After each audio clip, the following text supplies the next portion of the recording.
So I'm trying to strengthen my starter. It has been in the fridge probably about 6 months. I took it out 2 days ago. The first time I fed it with just bread flour, he didn't do anything. His name's Sammy, by the way. So last night, I fed it with just wheat flour. And he still, I mean, you can see there are like a few bubbles in it.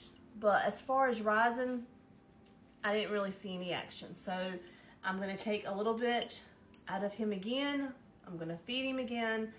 I'm trying to get him to at least double because I want to get him strong because I want to start baking again. I get in spells where I bake and then I don't feel like it and I put it in the fridge. I've been watching videos about how some of the people that cook regularly with sourdough, they say don't put it in the fridge, leave it out, feed it once a day. I just don't have time for that. So I'm trying to get him revived so we can do a bread. So let's feed him. I've got a clean jar and I'm gonna pull from the starter. I turn my scale on and you need to make sure that it's zeroed out. And I am going to take, I mean, you can see when I stir it, you can see that it's got some of the strands in there. So it's doing what I want it to do. I just need it to get a little bit stronger. I know from doing this for a while that if your starter is not strong enough and you try to do a loaf, it's not gonna rise, it's not gonna be good.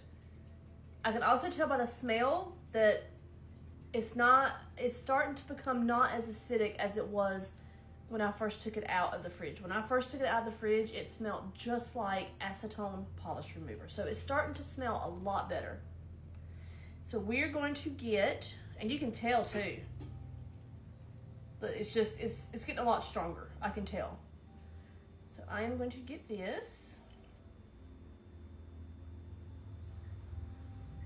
And that's 5 grams. It's a little bit more than what I want, but I'm just gonna leave it like that. That was 5 grams of my starter. I'm going to do 25 grams of water.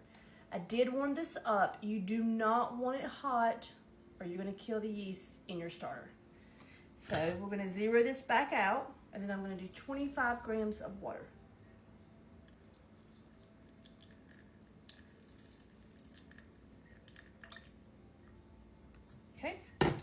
And then I like to stir this and get it mixed up really well.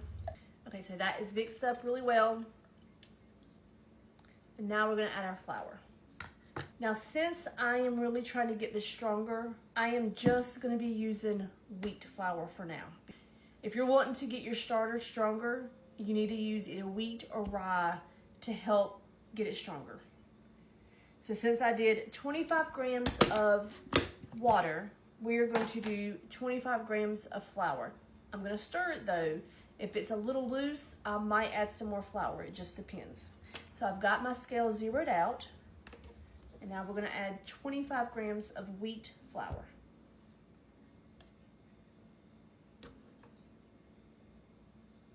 There's 25.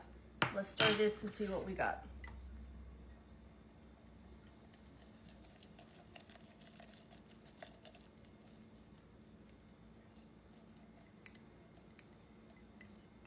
And I like to scrape it down from the sides too, because I don't want any of that flour just sitting there.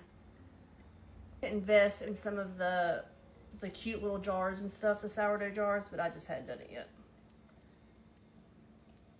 Okay, I really like how this looks. Okay, so you can tell. She's thick, it's not runny. So that was a 1:5 ratio. So we've got this mixed up. I'm gonna put the lid on it. And I'm actually gonna take a rubber band, even though there's not much in here, be able to visually see if it's grown. So I've got the rubber band down to where my starter is. We're gonna put this in the oven with a spoon in it to keep the door cracked because I want that light to be on so it can get some heat. And I will report back in a couple hours to see how we're doing. And hopefully we've got enough rise on this to where I can bake a loaf tomorrow. Follow me so you can stay updated.